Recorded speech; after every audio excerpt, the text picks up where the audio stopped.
femoral artery.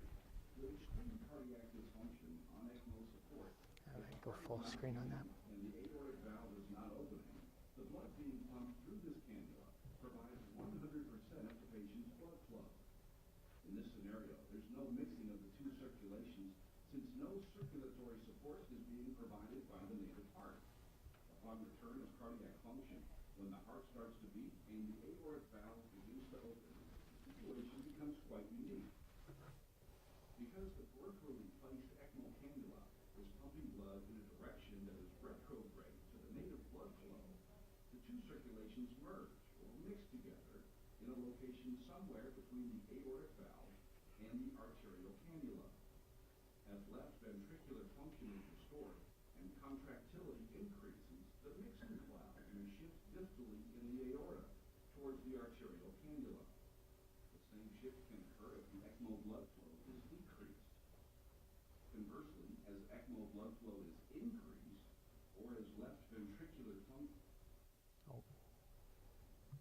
decreases, the mixing cloud may shift more proximally in the aorta. Let's take a closer look at this phenomenon. Once again, with severe cardiac dysfunction, if the aortic valve is not opening, blood mixing does not occur in the aorta. However, as the heart begins to eject, blood traversing the aortic valve begins to mix with blood traveling retrograde from the arterial cannula. In the scenario shown in this animation, blood sampled at various sites throughout the body would have a similar composition. The exception may be the coronary arteries due to their proximal takeoff from the ascending aorta.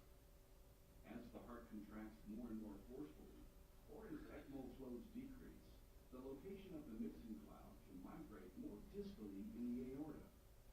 In the scenario illustrated here, consider the impact of the circulatory pattern on cerebral perfusion. The brachiocephalic artery is perfused by blood from the left ventricle, which may be poorly oxygenated. However, the distal arch vessels are perfused by a mixture of blood being pumped from the left ventricle and blood pumped from the ECMO circuit. Blood sampled from the right radial artery, for example, may have a composition that is markedly different from blood sampled at the ECMO arterial line. As the heart continues to recover and contractility increases, or as ECMO flows decrease further, the mixing cloud can continue to shift distally. Again, consider the impact of these scenarios on regional perfusion and on differences in blood sampled from various sites in the body versus blood sampled from the ECMO arterial line. In addition to understanding where this mixing occurs, the ECMO specialist should understand the significance of mechanical ventilation in these scenarios. Blood being ejected from the left ventricle generally perfuses the coronary arteries and may provide cerebral perfusion. So care should be taken to adequately oxygenate blood traversing the aortic valve if the lungs are capable.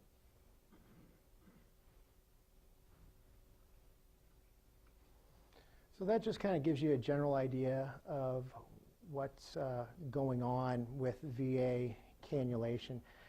You're going to want to keep in mind,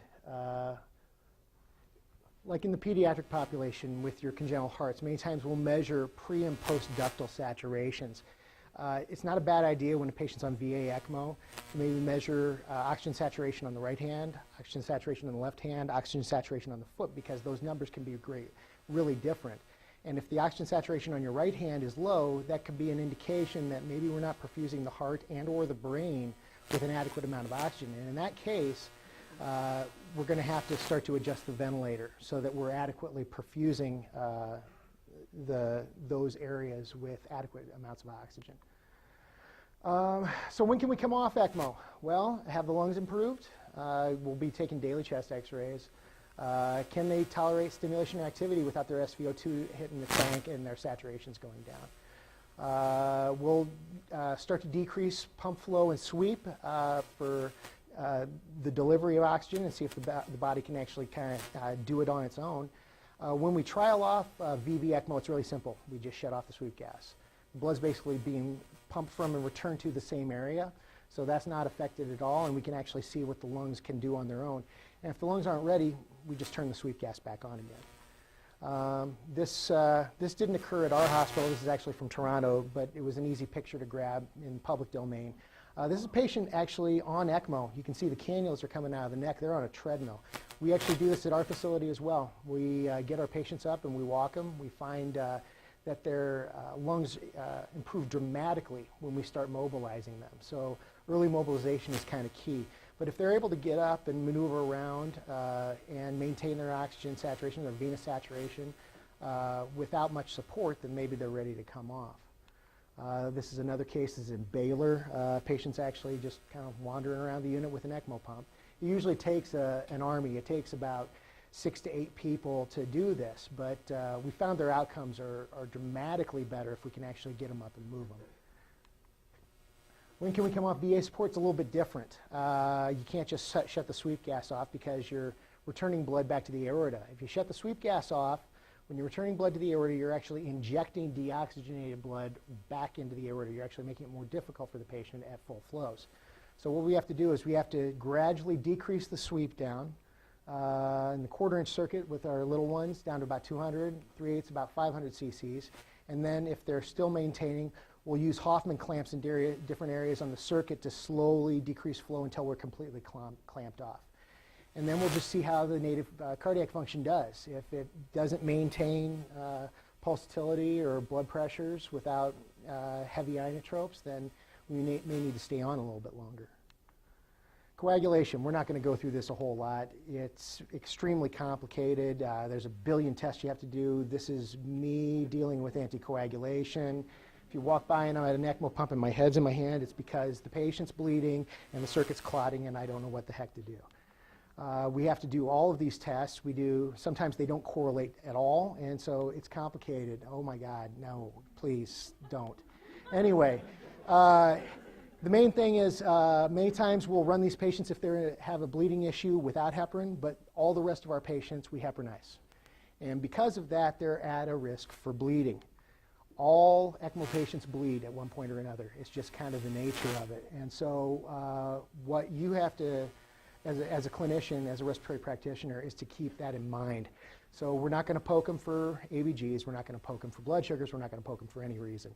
Suctioning is important. It needs to be done, but it should be done safely. We can suction these patients, but we don't want to sit there, like I said, and hammer the carina or irritate the mucosa. That can cause pulmonary hemorrhage. We do bronchoscopy, but we do it softly. When you guys are doing oral care, generally we only use swabs. We don't want to use the toothbrush because we don't want the gums to start bleeding, because once they're heparinized, they start bleeding. They usually don't stop. I'm not going to go too deep into the weeds on emergency management. Sucking air into the circuit, spurting blood, pump failure, accidental decannulation. Unfortunately, I've been involved in one of each of these at any one point. I hope you never have to experience any of this. But if you do, what's your job? Well, first of all, as a clinician, your job is to watch the cannulas and the tubing. I consider myself the room bouncer. I'm sorry, you can't cross the velvet rope, folks. This is very, very key, and you guys can kind of take that role too. Just be aware of people fiddling. We don't want accidental decannulation.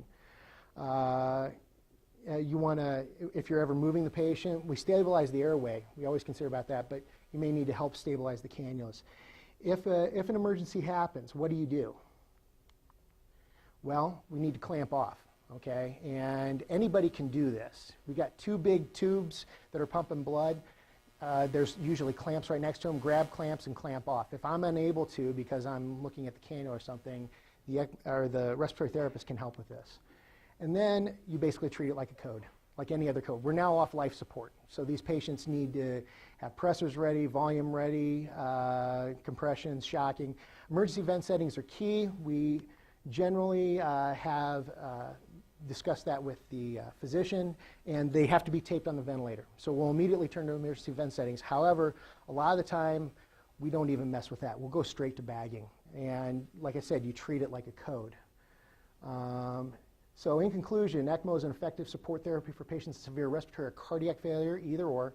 VV or VA have distinct risks and benefits, and the physiology of gas exchange is key. So we always need to keep that in mind. Oxygen content, oxygen delivery, oxygen consumption. Pump flow effects oxygenation. This is a bridge, not a treatment. We're going to support the patient until they can survive or another device or a transplant. We play a key role in our management.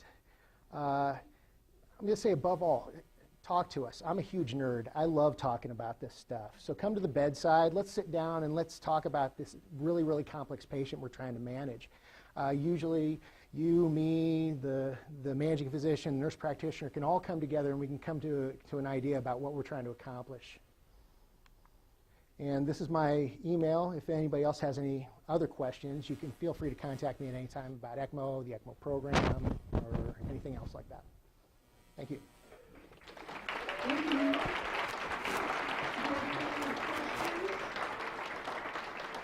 Brian?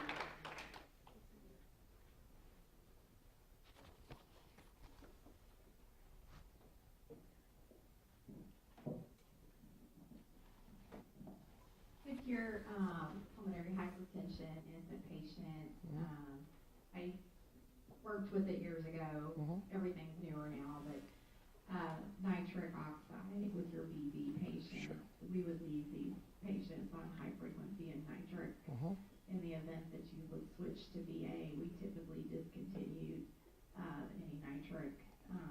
Has anything changed with those processes? Or? Not necessarily. We're still using high frequency, although in case, many of those kids have air leak syndrome or some other respiratory distress in conjunction with it. So we're going to turn the ventilator settings way down. And in many cases, these kids' lungs collapse.